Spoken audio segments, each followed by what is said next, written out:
As we see with all of our gifted and talented students, their needs and abilities are varied. There is not a one-size-fits-all for this demographic, just as it does not apply to any of our other students. Here are a few things to think about during this presentation. How can we help them grow in their understanding of their abilities and needs, providing them with the metacognitive perspective on their learning? What are their needs? What abilities do they have?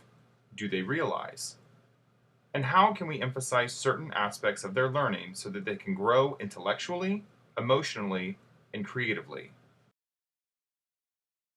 How do we teach them process over product? How do we implement big ideas and essential questions, the basis for conceptual and interdisciplinary thinking, as well as instrumental in the fine arts TEKS, in order to have them think, respond, connect, and create? Is this approach different from the teaching practices of all students? What does it look like to break down the different capacities of learning in the art classroom? How do we change the thinking of assembly line process for mass-produced outcomes that don't sufficiently address the individual's capacity for intellectual, emotional, and creative outcomes? These don't necessarily end with the product, by the way.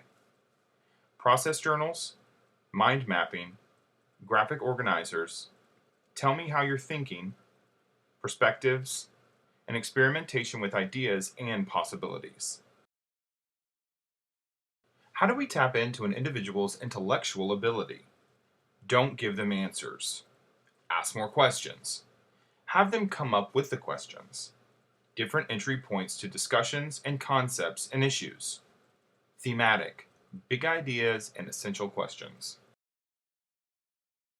Sometimes gifted and talented students have a great sense of humor, laced with complexity and nuance. Sometimes they are very literal. How do we demonstrate the nuance of language and visual art? How can we install self-motivation rather than compliance? And how can we create scenarios for empathetic solutions, design thinking and problem solving for others? Sometimes our gifted and talented students don't like to get messy, as in dirty hands, not knowing the answers right away, puzzles with no clear answers. Creating a safe environment for play and exploration, not just on paper, 3D or conceptual.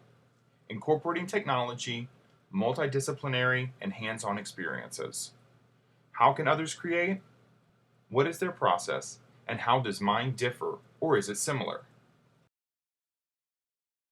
Work out a system of self-assessment, student and teacher discussions, student-to-student discussions, etc., in order to push their thinking about their learning.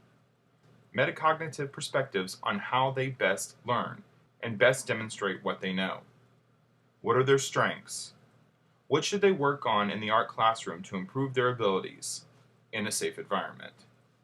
Differential learning takes place, not just for the gifted and talented students, but for all. How can they mentor other learners? How can others mentor them? We personalize learning to meet the needs of the student and push them to develop their intellectual, emotional, and creative capacities. This happens through conversation with the student, not as a blanket response to their gifted and talentedness. As they hear and see our willingness to adapt a lesson for their abilities and needs, they will be more responsive.